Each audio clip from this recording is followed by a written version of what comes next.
Question असा आहे, do you really believe if something is lost that will be replaced with better? 100% bro, god's plan bro, god's plan. देवाचा काहीतरी plan असणार आहे. जर तुम्हाला एखादा व्यक्ती तुमच्या लाईफमध्ये निघून गेलेला आहे किंवा तुम्हाला सोडून गेलेला आहे किंवा तुम्ही काहीतरी तुमच्या लाईफमध्ये एकदम भारी काहीतरी घालवलेलं आहे, तर ब्रो गॉड्स प्लॅन, देवाचा काहीतरी प्लॅन असणार जे तुम्हाला त्याच्यापेक्षा भारी काहीतरी देणार असेल. म्हणूनच तुमच्यापासून या गोष्टी करायच्या. आपण प्रत्येक वेळेला काय करतोय, समजा एखादी मुलगी तुम्हाला सोडून गेली तर आपण असा विचार करत असतो की त्यासारखीच मुलगी मला मिळेल काय, ती एवढी भारी होती. ब्रो ती जर भारी असते आणि तुमच्यासोबत लॉयल असते तर तुम्हाला सोडून गेली असते. हे पहिला डोक्यात भर. आणि देवानं त्यांचं काहीतरी असं बघितलेलं असेल, काहीतरी असं ऐकलं असेल की जे तुम्ही ऐकू शकत नाही, जे तुम्ही ऐकलं नाही.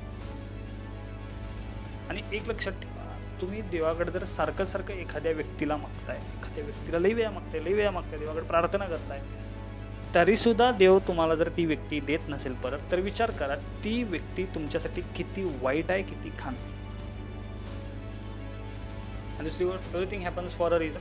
जर काहीतरी गोष्ट झालेली आहे तर त्याच्या मागं काहीतरी कारण आहे, आणि जर ती झालेली नाही त्याच्या मागं पण काहीतरी कारण. दुसरी गोष्ट, god's plan for everything and everyone. हे लक्षात ठेवा, देवाचा प्रत्येक गोष्टीसाठी, प्रत्येकासाठी काही ना काही प्लॅन. आपण जिथे विचार करू शकत नाही तिथं देवानं आपल्यासाठी विचार केला असतो. म्हणून तुम्हाला मी एक गोष्ट सांगतो, जर तुमच्यापासून कोणतरी लांब गेलेलं आहे, तुम्हाला कोणतरी सोडून गेलेलं आहे, ब्रो 100% ते एक चांगल्या गोष्टीने तुम्हाला रिटर्न देईल.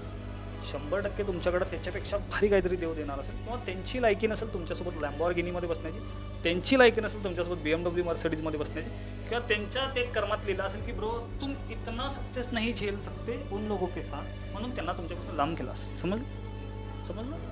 त्या व्यक्तीची लायकी नसेल तुमच्यासोबत लॅम्बॉर्गिनीमध्ये बसण्याची, त्या व्यक्तीची लायकी नसेल तुमच्यासोबत मोठमोठ्या गाडीत फिरण्याची, बंगल्यात राहण्याची, ती त्यांची लायकी नसेल, म्हणून त्यांना देवानं तुमच्यापासून लांब केला असेल. किंवा तुम्हाला एकदम बेटर काहीतरी द्यायचं असेल, तुमच्या लाईफमध्ये तुमच्याकडनं काहीतरी करून घ्यायचं असेल देवाला, तुमच्या लाईफमध्ये तुम्हाला एकदम भारीतल्या लेवलला नेऊन तुम्हाला देवाला घेऊन जायचं असेल, सो देवानं तुम्हाला त्या व्यक्तीपासून लांब केलं असेल जे ते डिझर्व करत नाही. ब्रो जर तुला पुढे जाऊन लॅम्बॉर्गिनी घ्यायची आहे, ती व्यक्ती तुझ्या लॅम्बॉर्गिनीमध्ये बसण्यासाठी डिझर्व करत नसेल, bro think positive, bro think big, think positive, एकदम ग्रेट विचार करा यांच्यावर. ती व्यक्ती मला सोडून गेल्या कारण तिची लायकी नाही आपल्यासोबत लॅम्बॉर्गिनी BMW मध्ये बसण्याची. समजलं? असं काहीतरी विचार करा. एक हँडू पॅन्डू जाटू विचार नाही करणे का ब्रो, त्याच्यासारखी मला व्यक्ती मिळेल का, अरे त्याच्यापेक्षा भारी मिळते, त्याच्यापेक्षा ग्रेट, त्याच्यापेक्षा लेजेंडरी मिळणार.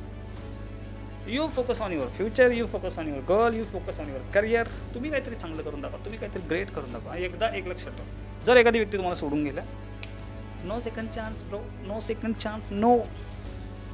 जर काही गोष्टी फॅमिली इश्यू असेल, काहीतरी असेल, तेव्हा समजून घेतल्या जातील गोष्टी. बट दुसऱ्या कोणासाठी सोडून गेल्या असेल, विदाऊट एनी रिझन सोडून गेल्या असेल, तो वेंचर नाही, नो, अजिबात त्या व्यक्तीला पळत नाही घ्यायचं. क्लिअर सांगतो या गोष्टी, क्लिअर. मला त्या व्यक्तीसारखी व्यक्ती मिळाली नाही तर ब्रो त्याच्यापेक्षा भारी मिळणार, त्याच्यापेक्षा ग्रेट मिळणार, त्याच्यापेक्षा एकदम लेजेंडरी मिळणार. Think positive, think big. समोरनं जी व्यक्ती तुम्हाला सोडून गेली आहे त्या व्यक्तीची लायकी नाही आहे तुमच्यासोबत लॅम्बॉर्गिनीमध्ये बसण्याची, तुमच्यासोबत BMW मध्ये बसण्याची, तुमच्यासोबत भारी भारीतल्या जागा शेअर करा. No bro, no.